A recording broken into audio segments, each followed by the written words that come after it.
ایک آدمی اگر توحید پہ مر رہا ہے، اگر توحید اس کے اندر رائی کے جانے برابر بھی اور وہ جہنم میں چلا بھی گیا گناہوں کے زیادہ ہونے کی وجہ سے، تو شرک اگر نہیں ہے تو جہنم سے نکالے گا ضرور۔ توحید فلاح اور کامیابی کی گارنٹی ہے۔ توحید انسان کو ہمیشہ جہنم میں رہنے سے روکنے والی ہے، جہنم سے نکالے گی۔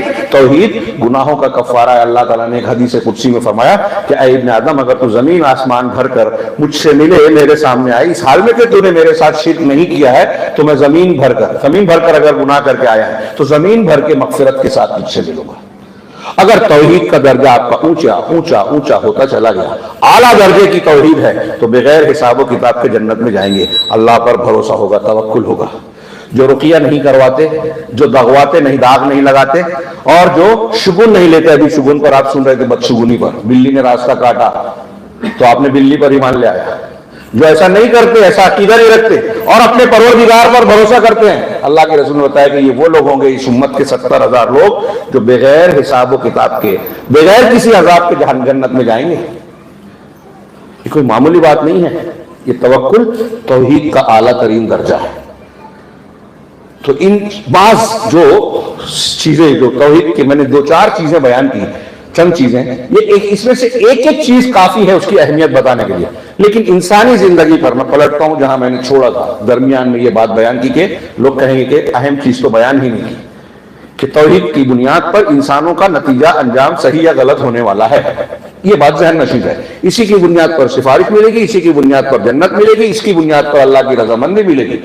اور یہ جو انسانی زندگی کے اثرات کی بات ہے، تو انسانی زندگی پر اس کا سب سے پہلا اثر کہ توحید کے ذریعے سے ایک انسان کو یہ شعور، یہ بصیرت، یہ صلاحیت حاصل ہوتی ہے کہ ہر چیز کو اس کے مقام پر رکھتا ہے۔ یہ ایک جملہ جو میں نے کہا، اس پر ایک کتاب لکھ سکتے ہیں۔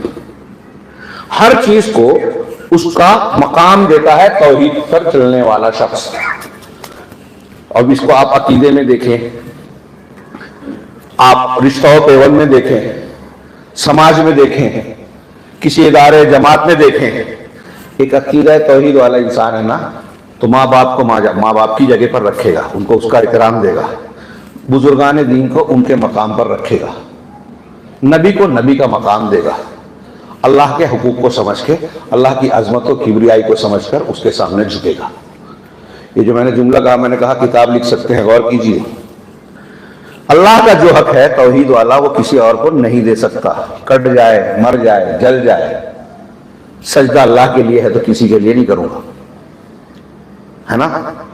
اب میں نے کہا توحید والا ہوگا تو نبی کو نبی کا مقام دے گا، نہ ان کو ان کے مقام سے بڑھائے گا، نہ ان کو ان کے مقام سے گھٹائے گا۔ اب دنیا میں جو لوگ توحید والے نہیں ہیں، وہ دیکھیے، کوئی علامہ حالی نے کہا کرے غیر گر بت کی پوجا تو کافر، جو ٹھہرائیں بیٹا خدا کا تو کافر۔ اور پھر اشعار کیا ہیں اس میں آگے ہے کہ مگر مومنوں پر کشادہ ہے راہیں، پرستش کرے شوق سے جس کی چاہیں، نبی کو جو چاہیں خدا کر دکھائیں، اماموں کا رتبہ نبی سے بڑھائیں۔ ہمارے یہاں سارا آپ دیکھیے کہ آج جتنے فتنے ہیں، عقیدے کے جتنے فتنے ہیں، ابھی ہمارے یہاں توحید کے اثرات پر ہم گفتگو کرنے شروع کرتے ہیں تو اعمال اور اس کی بات کرتے ہیں۔ سب سے بڑی چیز تو عقیدہ ہے۔ ہمارے بچوں میں جو ارتداد آیا، مسلمان لڑکیوں کے بارے میں خبر آئی یا آ رہی ہے، یا کوئی مسلمان لڑکے کے بارے میں کہ وہ مرتد ہو گیا، وہ حدیث کا انکار کرنے لگا، وہ صحابہ کرام کو برا بھلا کہنے لگا۔ ہمارے یہاں کچھ ایجنٹ آئے یہودی اور رافضیوں کے، اور ہمارے اہل حدیث بچے بھی اور کچھ لوگ جو ہیں ناپختہ لوگ بھی جو ہے اس قسم کے فتنوں کا شکار ہو گئے۔ تو ہر حقدار کو صحابہ کا کیا مقام ہے توحید والا جانے گا، اس کی مخالفت نہیں کرے گا۔ قرآن اور حدیث میں جس کو جو حیثیت دی گئی ہے وہی مانے گا۔ قرآن میں آپ تھوڑی دیر کے لیے یہاں جو میں یہ بات بیان کر رہا ہوں، آپ قرآن کی آیتوں میں پڑھیے، پورے قرآن میں جگہ جگہ یا ایھا الذین آمنو، یا ایھا الذین آمنو، یا ایھا الذین آمنو، اے ایمان والو، اے ایمان والو، جگہ جگہ خطاب کر کے کیا کہ ایسا کرو، ایسا کرو، ایسا کرو۔ یا ایھا الذین آمنو اذا تداینتم بدین فتبینوا، یا ایھا الذین آمنو اطیعوا اللہ واطیعوا الرسول۔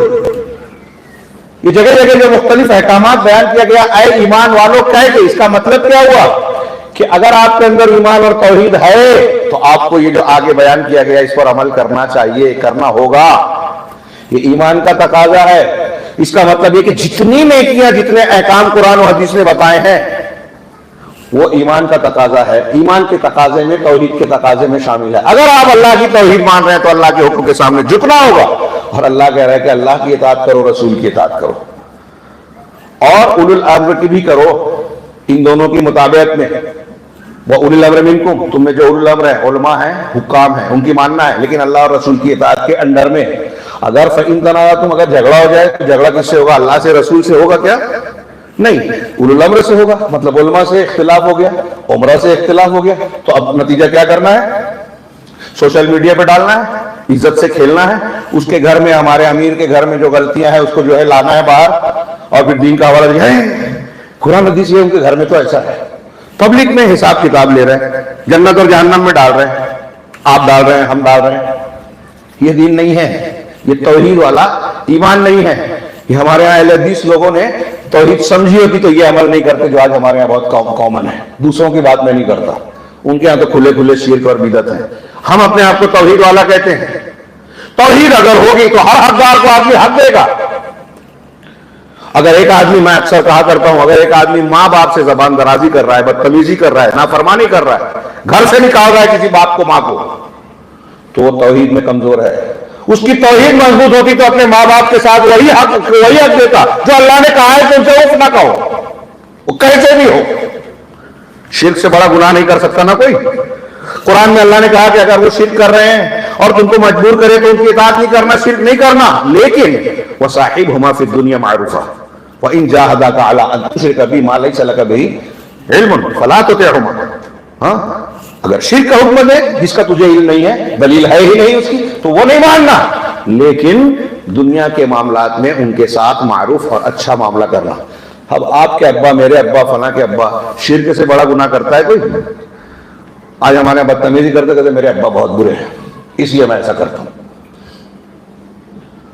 تو میں یہ کہتا ہوں کہ اگر توحید ہوگی نا, تو اب یہ جو میں نے ایک جملہ کہا, اب اس کو ایسے دیکھیے کہ کچھ عورتیں گئیں, ایک جگہ گئیں, سچا سودا ڈیرا میں, رام رحیم جس کو ابھی پیرول پہ پھر چھوڑا گیا ہے, وہاں گئی, ان کو استعمال کیا, وہ ان کو کچھ جنی ماننے لگے, ان کے سامنے جھکنے لگے, ان کے اندر کچھ انسانی قوت سے بڑھ کر قوت ماننے لگے. ہمارے وزیر اعظم نے بھی کہا کہ میں بایولوجیکل نہیں ہوں.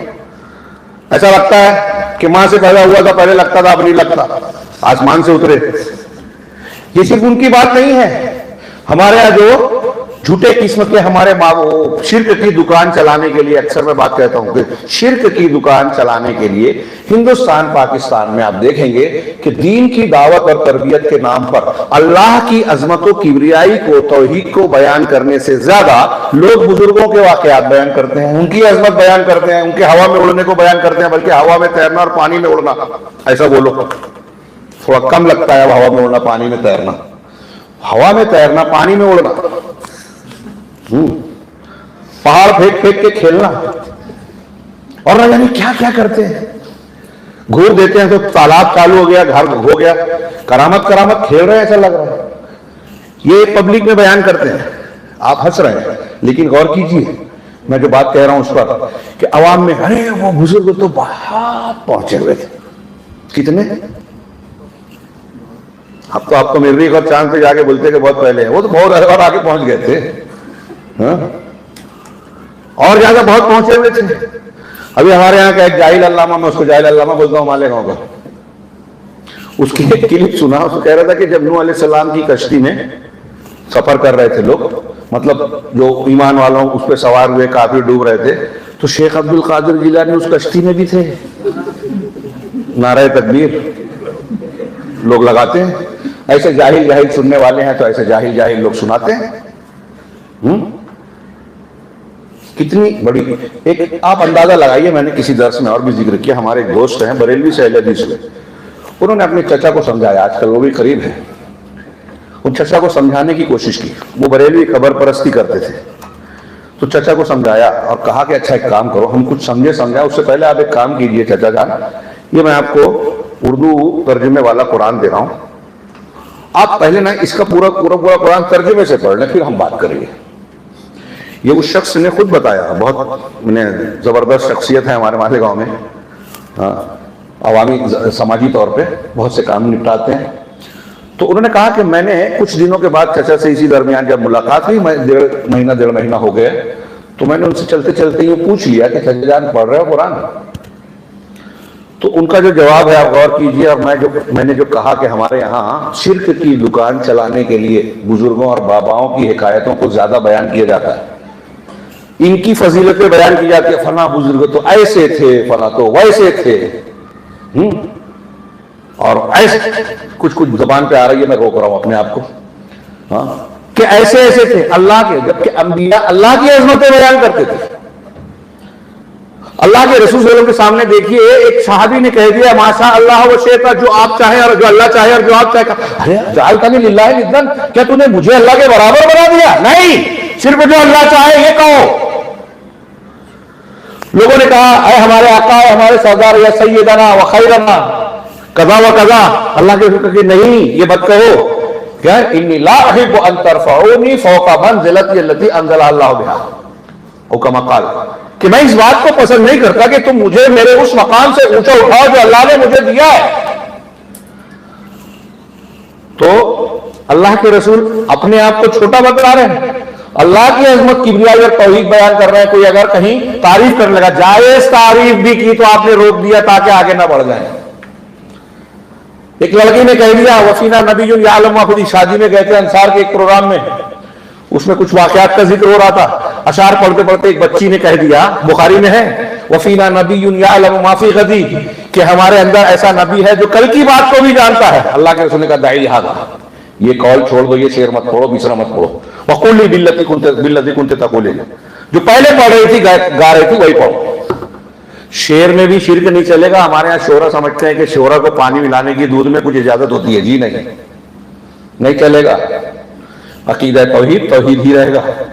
میں عرض کر رہا تھا وہ ان کے چچا ایک واقعے کی روشنی میں، اور آپ ایسے بہت سے واقعات دیکھ سکتے ہیں، ان سے جب پوچھا کہ آپ نے قرآن کتنا پڑھا کچھ، تو اپنے بھتیجے کہتے کہ بولے بیٹا 15 پارے سے زیادہ پڑھ چکا ہوں ترجمہ قرآن، لیکن میں بہت حیرت میں ہوں۔ کہا کیا حیرت ہے؟ کہا 15 پارہ ہو گیا اور ابھی تک شیخ عبد القادر جیلانی کا ذکر ہی نہیں آیا۔ ہنسنے کے نہیں رونے کی بات ہے، کس قدر جہالت پھیلا رکھی ہے۔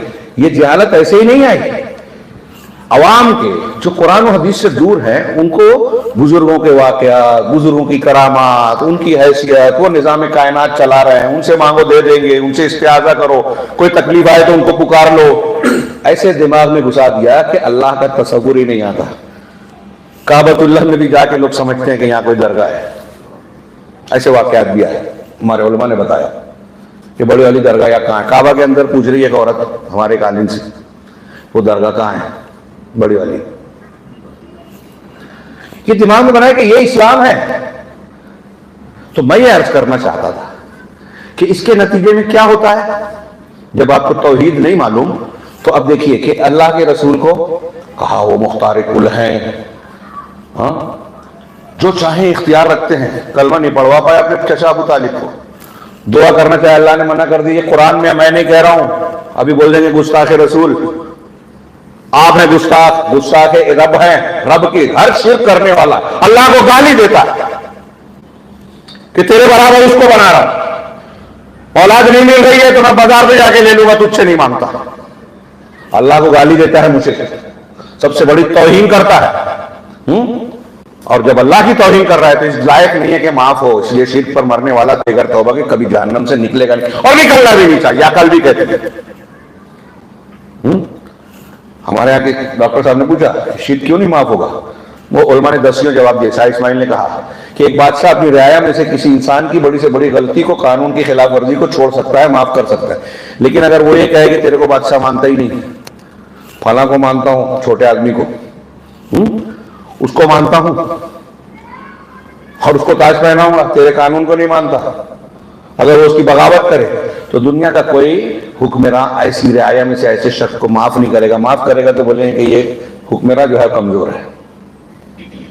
آپ کی بیوی ہے، بہت اچھی ہے، سلیقہ مند ہے، اچھا کھانا بناتی ہے، خوبصورت ہے، پڑھی لکھی ہے، دولت والی ہے، تنخواہ والی ہے، سب کچھ اچھا ہے، لیکن آپ کے ساتھ ساتھ وہ کسی اور کے پاس چلی جاتی ہے، تو آپ اس بات کو سن کر بہت خوش ہو جائیں گے کہ دوسروں کے بستر پہ بھی جاتی ہے.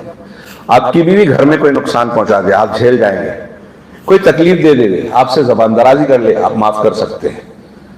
فلا بدتمیزی کر دے, گھر کو نقصان پہنچا دے, کھانے میں نمک زیادہ یا شکر زیادہ ڈال دے, وہ بھی چل جائے گا, بہت کچھ چل جائے گا. لیکن اگر آپ کی غیرت زندہ ہے تو آپ یہ برداشت نہیں کریں گے کہ آپ کی طرح وہ کسی اور سے تعلق رکھے. حالانکہ آپ نے پیدا نہیں کیا, پال پوس کر بڑا نہیں کیا, آپ گھر میں بیوی کی حیثیت سے لاتے ہیں, اس کو کچھ دیتے ہیں تو اس سے بہت سا فائدہ اٹھاتے ہیں, اس سے خدمت لیتے ہیں, لیکن آپ کو یہ برداشت نہیں کہ یہ میرے ساتھ علاوہ کسی اور سے وفاداری کرے. تو اللہ رب العالمین نے تو پیدا کیا, ساری نعمتیں دی, سب کچھ وہی دیتا ہے. آپ اس کی بجائے کسی اور کے ساتھ اگر اس کی ربوبیت اور الوہیت کا حق دینے کی بات کرتے ہو یا کرتے ہو تو کیا معاف ہونا چاہیے؟ زانی جس طرح زانیہ اپنے حقوق کو پامال کر کے بے وفائی کرتے ہیں, مشرک اس سے بڑھ کر اللہ کے حق کی بے وفائی کرتا ہے. تو بہرحال پہلا کہ شرک اور توحید, صرف 10 منٹ بچا ہے. ہاں, توحید اور شرک سے, توحید سے ایک صلاحیت انسانی زندگی پر اس کا اثر کیا ہوتا ہے وہ میں بتا رہا تھا کہ ہر حقدار کو یہ الٹے سیدھے باباؤں اور ان کے چکر میں پڑ کر جو ہے اپنے ایمان کو, اپنی دولت کو, اپنی عزت کو نہیں گنواتے. آج دیکھیے کہ جتنے جھوٹے دعوے شرک کے اڈے ہیں, وہاں عورتیں اگر جاتی ہیں, مائیں بہنیں پیسہ بھی دیتی ہیں, بھیٹ چڑھاتی ہیں, اپنی عزت کی کبھی کبھی جو ہے قربان کرنے پہ مجبور ہوتی ہیں, اور بہت کچھ ہوتا ہے, گناہ ہوتے ہیں. نبیوں کے تعلق سے توحید کی نگاہ اگر آپ کی نہیں ہے تو آپ یا تو نبی کو ان کے مقام سے بڑھا دیں گے یا گھٹا دیں گے, پیر بابا امام کو ان کے مقام سے بڑھا دیں گے, بزرگوں کو ان کے مقام سے بڑھا دیں گے, گھٹا دیں گے. ہاں, جس چیز کو جس نگاہ سے دیکھنا چاہیے, ایسی نگاہ اور تصور آپ کو توحید دیتی ہے. یہ میں نے 2-3 مثالیں دی. ابھی آپ نے سفر کے مہینے کی تاریخ, زمانہ سب برابر ہے. اللہ اور رسول نے جس چیز کو مقدس بنایا وہ ہمارے نزدیک مقدس ہے, مکہ ہے, مکہ اور مدینہ شریف ہے, باقی کوئی شریف نہیں ہے, اجمیر شریف, یہ شریف, وہ شریف. اللہ رسول نے توحید یہ صلاحیت دیتی ہے کہ اللہ رسول, حضرت عمر فاروق کھڑے ہوئے, بہت اہم بات بیان کر رہا ہوں, حجر اسود کو بوسہ دینے کے ٹائم آپ نے بہت مرتبہ سنا ہوگا, اب اس تناظر میں سنیے کہ یہ خیال, اب یہ تصور جو حضرت عمر کے الفاظ میں دکھ رہا ہے کہ توحید سے پیدا ہوا. کیسے؟ حجر اسود کے سامنے کھڑے ہیں, کہا چومنے جا رہے ہیں, کہا یا حجر انی اعلم انک حجر, صحیح بخاری میں ہے, اے پتھر میں جانتا ہوں کہ تو پتھر ہے, لا تضر ولا تنفع, نہ فائدہ پہنچا سکتا ہے نہ نقصان. ولولا انی رأیت رسول اللہ صلی اللہ علیہ وسلم یقبلک ما قبلتک, اگر میں نے اللہ کے رسول صلی اللہ علیہ وسلم کو تجھے بوسہ دیتے ہوئے نہ دیکھا ہوتا تو کبھی بوسہ نہیں دیتا. کتنی پیاری بات, توحید کے انسانی زندگی پر سب سے اہم اثر کہ اللہ کے رسول, اور اللہ کو ہم مانتے ہیں, تو اب میں نے رسول کو دیکھا ہے تجھے بوسہ دیتے ہوئے اس لیے دے رہا ہوں. اب کسی نالین شریفین کو, منہ مبارک کو, اجمیر کی درگاہ کو, ہاں دیوبند کے انار کے جھاڑ کو, درخت کو, پیر صاحب کو ہم بوسہ ویسے نہیں دیں گے جیسے حجر اسود کو دیتے ہیں. بہت سے لوگ جا کے وہاں رکن یمانی پر بوسہ دے رہے ہیں, مقام ابراہیم کو بوسہ دے رہے ہیں, فلاں اور فلاں کو. توحید ہے تو آپ کو یہ تعلیم ملے گی کہ اللہ کے رسول نے اور اللہ نے جہاں بتایا وہی کرنا ہے, کہیں اور وہ بوسہ تقدس والا وہی ہوگا, تبرک وہی مانیں گے جہاں اللہ رسول نے بتایا. ہر کسی بھی چیز کو متبرک نہیں مان سکتے. یہ ایک فائدہ انسانی زندگی کا جو میں نے عرض کیا, یہ اگر آپ نے سمجھ لیا تو مجھے یہ محسوس ہوگا, میں ایسا سمجھوں گا کہ اللہ رب العالمین نے میرے آنے کو قبول کر لیا اور فائدہ مند بنا دیا. اللہ قبول فرمائے. دوسرا, آج انسانی زندگی میں پرابلمز کیا کیا ہیں, بہت کم ٹائم اور بہت اہم بات بولنے جا رہا ہوں. انسانی زندگی میں پرابلمز کیا کیا ہیں, 2 پہلو لیجیے. کن چیزوں سے تکلیف اور نقصانات ہیں. میں نے ہاتھ میں کاغذ لیا تھا, اس میں ایک قول نقل کیا کہ انسانی دنیا کے اندر جو گناہ ہوتے ہیں, ہاں گناہ جو ہوتے ہیں, اگر ہم اس کو بنیادی طور سے تقسیم کریں تو 4 قسمیں بنے گی. غور سے سنیے, ٹائم کم ہے اس لیے میں تفصیل میں نہیں جا سکتا. کہ پہلی قسم وہ گناہ جس میں ملکیہ, الذنوب الملکیہ عربی میں کہا گیا. اس کا اچھا ترجمہ کیا کہیں گے, یعنی جس میں ایک آدمی اپنے آپ کو